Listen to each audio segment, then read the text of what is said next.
Hi everyone and welcome back to my channel. So in today's class we are going to study about nested dictionary and dictionary methods. Now what do we mean by nested dictionary? Like we have studied nested if else also. So वहाँ पर क्या होता है when we are including one if statement inside another if statement तो उसको हम बोल देते हैं nested कीवर्ड वहाँ पर काम आ जाता है, ठीक है। सेम ऐसा ही हमारे पास होते हैं नेस्टेड डिक्शनरी के अंदर। अगर हमने ऑलरेडी एक डिक्शनरी क्रिएट कर रखी है एंड उसी के अंदर हम एक और डिक्शनरी को क्रिएट कर देते हैं, that process is known as nested dictionary.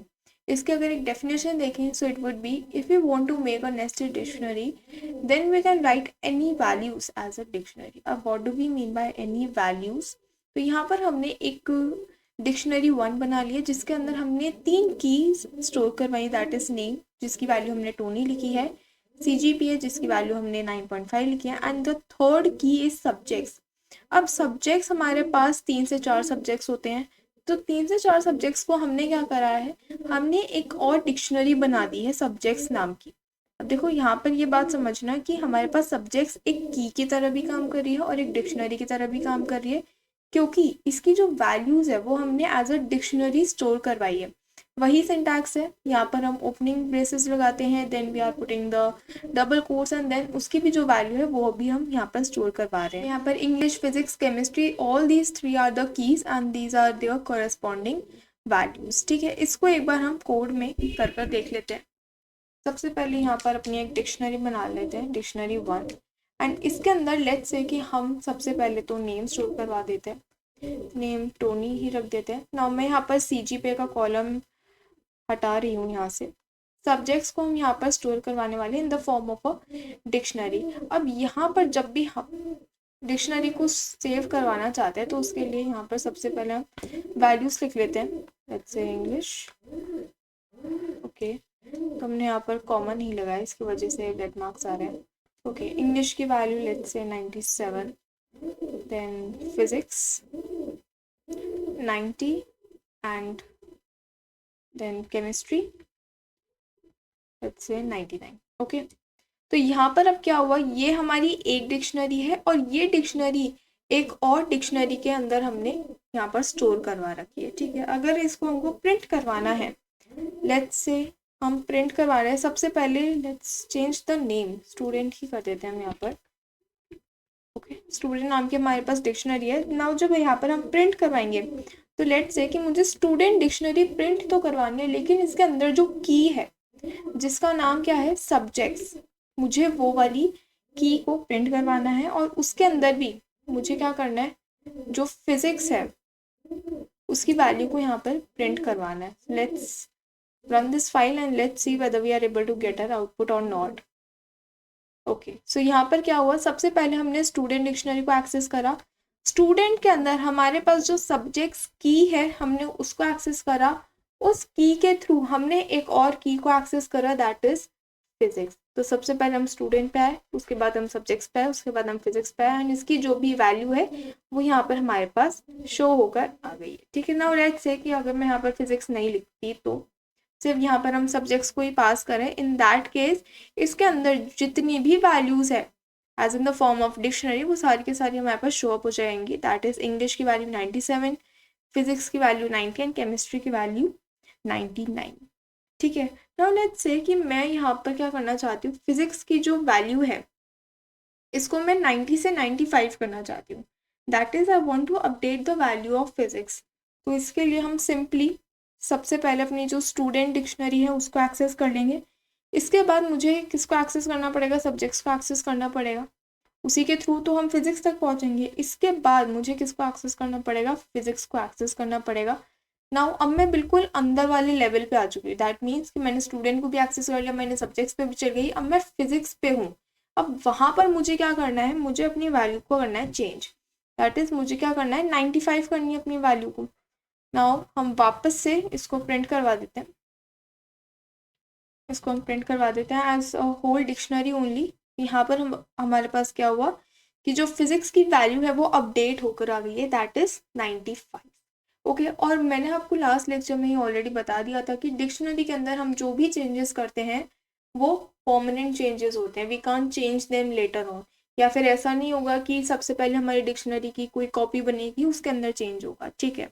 Now let's move to dictionary methods. अब डिक्शनरी मेथड्स क्या होते हैं, ये वो मेथड्स होते हैं जो कि हम अपनी डिक्शनरीज पे अप्लाई कर सकते हैं एंड हमको जो भी काम करवाना है हम वो यहाँ से करवा सकते हैं। नाउ सबसे पहली जो मेथड है हमारे पास that is mydict dot keys. अब यहाँ पर जो ये mydict नेम है that is the name of the dictionary, तो यहाँ पे कंफ्यूज नहीं होना है कि हमको mydict लिखना है। अब यहाँ पर हमारी डिक्शनरी का नेम स्टूडेंट है तो यहाँ पर हम स्टूडेंट ही लिखेंगे, ठीक है। यहाँ पर आप मान लो स्टूडेंट डॉट कीज एंड यहाँ पर पैरेंथेसिस। यहाँ पर हमने क्या लिखा है, it returns all the keys in our dictionary. तो जब भी हम डॉट कीज मेथड को यूज करेंगे तो हमारी डिक्शनरी में irrespective of how many keys we have added to our dictionary, सारी की सारी कीज हमको यहाँ पर शो अप होकर आ जाएंगी। तो एक बार इसको रन करवा लेते हैं, इनको कमेंट आउट कर देते हैं एंड यहाँ पर हम प्रिंट स्टेटमेंट के अंदर ही सबसे पहले अपना मेथड लगाएंगे student dot keys followed by a parenthesis, okay. तो यहाँ पर अगर आप देखोगे सो यहाँ पर इसने हमको बोल रखा है that it will return a set like object providing a view of the dictionary keys. Let's run this. अब यहाँ पर क्या हुआ, यहाँ पर मेरे पास स्टूडेंट के अंदर जो कीज है मेरे पास सिर्फ वो प्रिंट होकर आई है, मेरे पास सब्जेक्ट की कीज प्रिंट होकर नहीं आई क्योंकि मैंने सब्जेक्ट डिक्शनरी का एक्सेस यहाँ पर करा ही नहीं है। तो इसने क्या करा, dict keys is a data type over here जिसके अंदर हमारे पास दो कीज हमने बना रखी that is name and subjects. Now let's say I wanted to access subjects को अगर हमको एक्सेस करना है so we can simply pass subjects over here. तो स्टूडेंट के अंदर जो सब्जेक्ट्स नाम की डिक्शनरी है उसके जो भी कीज है वो यहाँ पर शो अप होकर आ जाएंगे। ना जैसे हमारे पास यहाँ पर कीज के लिए एक मेथड होता है वैसे ही हमारे पास वैल्यूज के लिए भी एक मेथड यहाँ पर गिवन होता है दैट इज mydict। यहाँ पर आएगा dot, would be dot mydict dot values and parenthesis. अब ये क्या करेगा, ये हमको सारी की सारी वैल्यूज रिटर्न कर दे देगा जो भी हमारी डिक्शनरी के अंदर प्रेजेंट है। नाउ मेक श्योर कि यहाँ पर हमको की वैल्यू पेयर नहीं मिलेगा, सिर्फ और सिर्फ वैल्यूज मिलेंगी। तो यहाँ पर इसकी जगह पे हम लिख लेते हैं वैल्यूज, ठीक है। यहाँ पर अब क्या होगा, सब्जेक्ट्स की जो वैल्यूज है वो यहाँ पर हमको मिलेगी that is 97, 90 and 99 these are the values. अब यहाँ पर जो हमने डिक्ट वैल्यूज लिखा है ये भी हमारे पास क्या है, ये भी हमारे पास एक डेटा टाइप होता है। नाउ यहाँ पर अगर मेरे को कोई भी वैल्यू भी चेंज करनी है तो वो भी हम यहाँ पर चेंज कर प्रिंट करवा सकते हैं। लेट्स से हम इस स्टेटमेंट को अनकमेंट कर देते हैं। नाउ जब हम रन करेंगे तो ये मेरे को जो अपडेटेड वैल्यूज हैं वो ही यहाँ पर शो होने वाली है, ठीक है। Now you have to keep this in mind, a list can be stored in a dictionary as well as a dictionary can also be stored in a list. एक लिस्ट को हम डिक्शनरी के अंदर स्टोर करवा सकते हैं और तो और लिस्ट की भी अगर हम बात कर रहे हैं तो लिस्ट के अंदर भी हम एक डिक्शनरी को स्टोर करवा सकते हैं दैट इज की वैल्यू पेयर्स को स्टोर करवा सकते हैं। इसका मतलब हम क्या बोल रहे हैं कि यहाँ पर देखो अगर आप इसको ध्यान से देखोगे तो ये किसका सिंटैक्स दिख रहा है, ये हमको एक लिस्ट का सिंटैक्स दिख रहा है। इसीलिए हमने बोला है कि डिक्शनरीज के अंदर हम लिस्ट को भी स्टोर करवा सकते हैं एंड अगर आप लिस्ट के अंदर डिक्शनरीज को स्टोर करवाओगे तब भी आपको कोई भी एरर शो नहीं होगी। तो इसका मतलब क्या है, हम एक डेटा टाइप के अंदर एक सेकेंड डेटा टाइप स्टोर करवा रहे हैं बिना किसी भी मेहनत के, effortlessly we are doing this, okay. Now the next method is dot items, mydict dot items. अब ये क्या कर रहा है method, it is returning us all the key value pairs as tuples which are present in our dictionary. So ये proper format में हमको जैसे हमने की वैल्यू पेयर्स को लिख रखा होता है वैसे ही हमको देता है, लेकिन ये किसकी फॉर्म में देता है, ये हमको टपल्स की फॉर्म में देता है। इसका मतलब क्या है कि सबसे पहले यहाँ पर पैरेंथेसिस होंगे, उसके बाद क्या होगा, हमारी जो भी आइटम्स है दैट इज यहाँ पे सबसे पहले हमारे पास की आएगी, देन यहाँ पर जो भी वैल्यू है वो आएगी separated by a comma and यहाँ पर हमारे पास सेकंड आइटम। कुछ इस तरीके से ये सारे के सारे की वैल्यू पेयर्स यहाँ पर शो होंगे। यहाँ पर एक बार रन करवा कर देखते हैं, इसी को कर लेते हैं copy and paste. Now let's से कि हमको क्या चाहिए, हमको स्टूडेंट की ही चाहिए। लेट्स से हम स्टूडेंट की सबसे पहले ले लेते हैं, यहाँ पर लिख लेते हैं आइटम्स, ओके। नाउ इसको हम कर देते हैं comment out. Let's run our Python file, okay. तो यहाँ पर सबसे पहले क्या हुआ, यहाँ पर हमारे पास लिखा हुआ आ गया डिक्ट डिक्ट अंडरस्कोर आइटम्स। अब यहाँ पर हमारे पास क्या हो रहा है कि जिस भी मेथड को हम यहाँ पर कॉल कर रहे हैं वही डेटा टाइप हमारे पास वापस से रिटर्न होकर आ रहा है। सबसे पहले हमने क्या करा था, सबसे पहले हमने कॉल करे थे अपने कीज को, तो यहाँ पर क्या था, डिक्ट अंडरस्कोर कीज, यहाँ पर हमारे पास सारी की सारी कीज आ गई थी।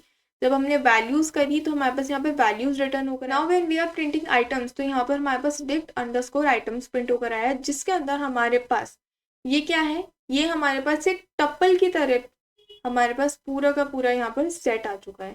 अब यहाँ पर क्या हो रहा है, सबसे पहले ये नेम आया, हमारे पास टोनी आ गया। अब सेकंड में जब हमने सब्जेक्ट्स को स्टोर करवाया था एज की, तो इसकी जो भी वैल्यूज है वो हमारे पास क्या है, एक डिक्शनरी की फॉर्म में ही यहाँ पर आएंगी, क्योंकि हमने उसको एक डिक्शनरी की तरह ही यहाँ पर स्टोर करवाया है। तो ऐसा नहीं होगा कि ये अंदर वाले आइटम्स को भी एक्सेस कर हमको टपल्स की फॉर्म में देगा, नहीं, अंदर वाले आइटम्स को अगर हमको एज टपल्स चाहिए तो वहाँ पर हमको सेपरेटली जाके यहाँ पर सब्जेक्ट्स को एक्सेस करना पड़ेगा। So let's write subjects. अब यहाँ पर ये हमको सिर्फ जो भी हमारे सब्जेक्ट्स के आइटम्स है वो यहाँ पर रिटर्न कर देगा। ओके, और बार रन करवाते हैं।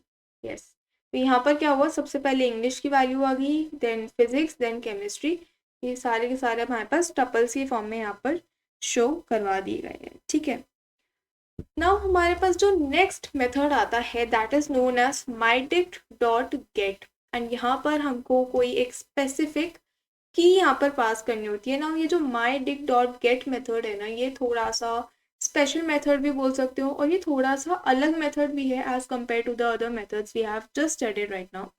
सो basically what it is doing, it is returning the keys according to the values. ये क्या कर रहा है, ये हमको कीज को रिटर्न कर दे रहा है, जो भी उसकी वैल्यूज है उसके अकॉर्डिंग। अब अगर हमको वैल्यूज ही चाहिए तो वैल्यूज लेने के तो काफ़ी सारे तरीके होते हैं। अभी तक भी हमने वैल्यूज को प्रिंट करवाया है, लेकिन हमने वहाँ पर गेट मेथड को तो यूज़ नहीं करा। तो यस, यहाँ पर हमारे पास टोटल 2 तरीके होते हैं। नाउ द फर्स्ट मेथड क्या होता है कि यहाँ पर हमारी कोई भी डिक्शनरी है, यहाँ पर हमने क्या करा, हमने यहाँ पर की पास करी, सिंपली इसको प्रिंट करवाया, तो ये हमको यहाँ पर वैल्यू लेकर दे देगा। ठीक है, इसमें कोई भी एरर नहीं आएगी। सेकेंड मेथड क्या है जो अभी अभी हमने सीखा है, दैट इज सबसे पहले हमको डी, जो भी हमारी डिक्शनरी का नाम है, डॉट गेट मेथड को यहाँ पर यूज़ करना है, एंड पैरेंथेसिस के अंदर अपनी जो भी की है उसकी वैल्यू को पास करेंगे, की को पास करेंगे, तो यहाँ पर भी हमको वैल्यू मिल जाएगी। Now the question arises is कि अगर मेरे पास फर्स्ट मेथड ऑलरेडी है, then why should be use the second method. Valid question है कि अगर मेरा काम आसानी से हो रहा है बिना किसी भी मेथड को यूज़ करे, तो मैं किसी भी मेथड को यूज़ क्यों करूँ। ठीक है, लेकिन यहाँ पे क्या करते हैं कि जब भी हम ये फर्स्ट वाले मेथड को यूज़ करते हैं ना, तो ये हमको दे देता है एरर।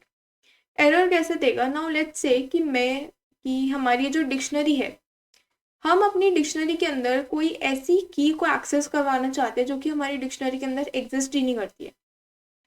लेट्स से कि यहाँ पर इसको हम कर देते हैं गेट। ठीक है, अब यहाँ पे हमको अपनी की का नेम पास करना है, तो यहाँ पर let's say I am passing name 2।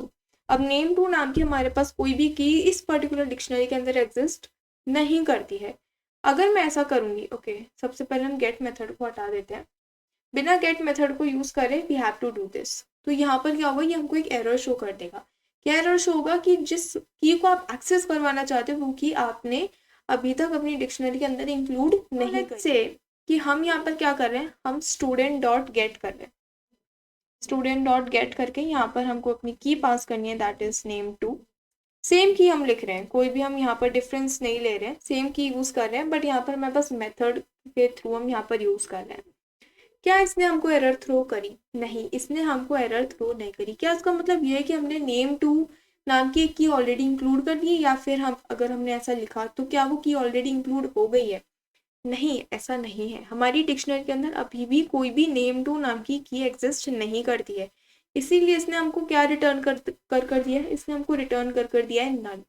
None का मतलब क्या है कि आप जिस की को एक्सेस करवाना चाहते हो वो आपकी डिक्शनरी के अंदर नहीं है, लेकिन इसने हमको एरर शो नहीं करी है ना। यहाँ पर एक बहुत ही ह्यूमन ब्रेन काम करता है, और वो क्या बोलता है, हम क्या सोचते हैं ना कि ठीक है हम एरर नहीं करेंगे ऐसी, हम अपने माइंड में रखेंगे कि हमको ऐसा काम करना ही नहीं है, एंड हम जो फर्स्ट वाला तरीका है हम उसी के साथ जाएंगे एंड हम कोई भी ऐसी की को लिखेंगे ही नहीं जो कि हमारी डिक्शनरी में एग्जिस्ट ही नहीं करती है, बट ऐसा नहीं होता है.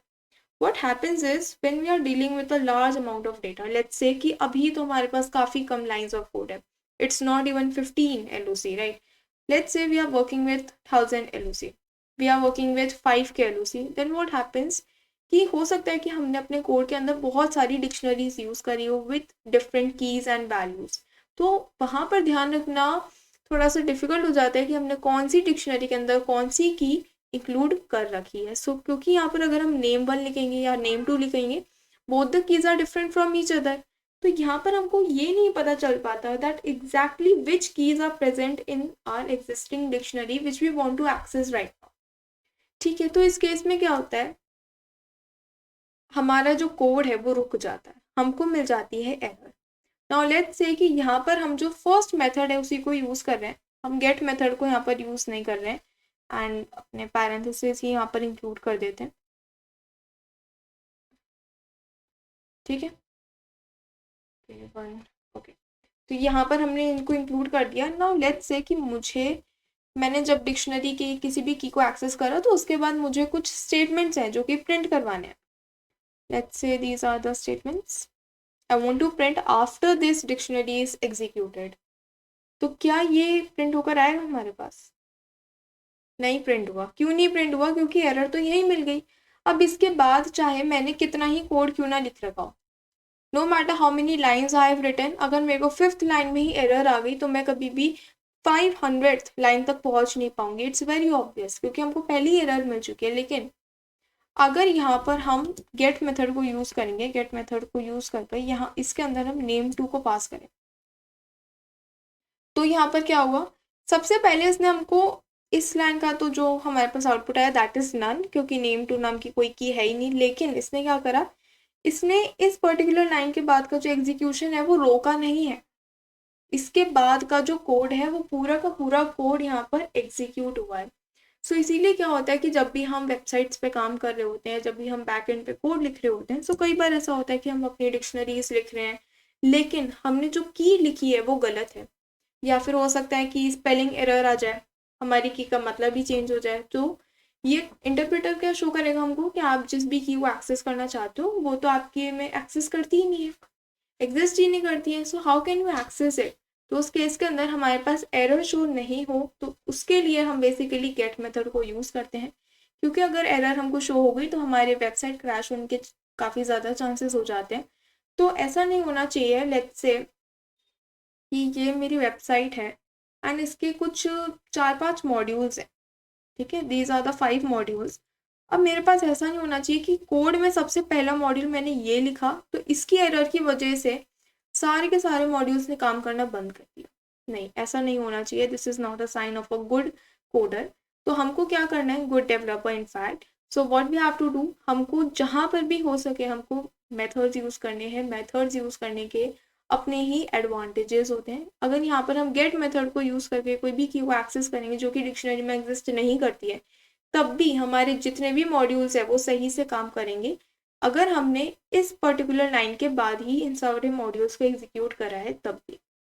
ठीक है, नाउ हमारे पास एक और मेथड होता है दैट इज mydict.update मेथड. अब ये मेथड क्या करता है, ये हमारी डिक्शनरी को बेसिकली अपडेट करने के काम में आता है. क्योंकि ऐसा हो सकता है कि लेट्स से कि अभी हमारी जो स्टूडेंट नाम की डिक्शनरी है इसके अंदर मेरे पास सिर्फ 2 ही कीज मैंने इंक्लूड कर रखे हैं. मुझे बाद में याद आया कि नहीं, I also want to include the CGP of the student. तो उस केस में हम क्या करेंगे, हमको अपनी जो डिक्शनरी है उसको अपडेट करना पड़ेगा. एक न्यू एट्रीब्यूट, एक न्यू आइटम को हमको यहाँ पर ऐड करना पड़ेगा, एक की वैल्यू पेयर को ऐड करना पड़ेगा. तो उस पर्पस के लिए हम यहाँ पर अपडेट मेथड को यूज़ करते हैं. नाउ अपडेट मेथड को यूज़ करने के भी हमारे पास 2 तरीके होते हैं, लिखने के 2 तरीके होते हैं, बट येस दोनों ही केसेस के अंदर हम अपडेट मेथड को यूज़ करते हैं. सबसे पहले तो हम क्या कर सकते हैं, वेट अ सेकेंड, यस, तो सबसे पहले तो हम क्या कर सकते हैं, हम लिख सकते हैं स्टूडेंट डॉट अपडेट एंड यहाँ पर हम वो की पास कर सकते हैं, वो आइटम पास कर सकते हैं जो कि मैं चाहती हूँ कि हमारी जो डिक्शनरी है उसके अंदर ऐड हो जाए, दैट इज CGP है. CGP हमको ऐड करनी है, इसकी जो भी वैल्यू दैट इज 9.6, तो हम यहाँ पर ऐड कर सकते हैं. एंड प्रिंट करवा सकते हैं अपने स्टूडेंट को। ठीक है, इसको रन करवाते हैं। अब जो भी हम आइटम को ऐड करवाना चाहते हैं वो हमेशा हमारी डिक्शनरी में एंड में जाके ऐड होता है, कभी भी बीच में ऐड नहीं होता है, क्योंकि डिक्शनरी के अंदर इंडेक्सिंग नाम का कोई भी कॉन्सेप्ट नहीं होता है। When we had discuss the features of dictionary, वहाँ पर हमने पढ़ा था दैट डिक्शनरी इज अनऑर्डर्ड। हमारी जो डिक्शनरी होती है उसका कोई भी ऑर्डर नहीं होता है, कोई भी इंडेक्सिंग नहीं होती है। ठीक है, सो इसीलिए यहाँ पर क्या हुआ, हमारे पास जो CGP है वो एंड में हमारे पास आ गई। तो इसको करने का एक और तरीका क्या हो सकता है कि लेट्स से कि मैंने क्या करा, मैंने एक सेपरेट एक न्यू डिक्शनरी क्रिएट कर ली। न्यू डिक्ट के नाम से मैंने एक डिक्शनरी क्रिएट करी विद द वैल्यूज CGPA। इसके अंदर मैं वही की पेयर ऐड कर रही हूँ जो मैंने पहले करा, दैट इज 9.6। ये मेरे पास अब एक डिक्शनरी बन गई जो आई वॉन्ट टू ऐड। अब मैं क्या करूँगी, इसको मैं अपडेट कर दूंगी। अपडेट करने का क्या मतलब है कि जो भी मेरी ये न्यू डिक्शनरी मैंने बनाई है इसको मैं स्टूडेंट के अंदर इनकॉर्पोरेट कर दूंगी, इंसर्ट कर दूंगी इस न्यू डिक्शनरी को। पुरानी वाली जो हमारी डिक्शनरी उससे हम अपडेट कर देंगे। यहाँ पर न्यू डिक्शनरी पास कर देंगे, पास कर दिया, प्रिंट करवा देंगे स्टूडेंट को। अब यहाँ पर भी क्या हुआ, यहाँ पर भी वही सेम चीज़ हुई है, यहाँ पर भी हमारे पास CGP ऐड होकर आ गई। तो दोनों ही वेज ईजी हैं, जो भी आपको वेज ईजी लगे आप वो यहाँ पर इम्प्लीमेंट कर सकते हो। आई वुड सजेस्ट कि हमारे पास ये जो फर्स्ट मेथड है दैट इज़ क्वाइट ईजियर, कि यहाँ पर हमको सिर्फ एक ही लाइन लिखनी पड़ रही है एंड हमारा काम हो जा रहा है, rather than writing 2 lines of code. So yeah, that's all for today. Subscribe the channel if you are new to the channel and don't forget to hit the bell icon. All these notes and the code will be given to you on the Telegram channel, and you can join the Telegram channel from the link given in the description box. And if you are having any query or any doubt regarding today's lecture or any previous lecture, you can comment me and I'll take up your doubt. So yeah, that's all for today. I'll meet you in the next video and thank you so much.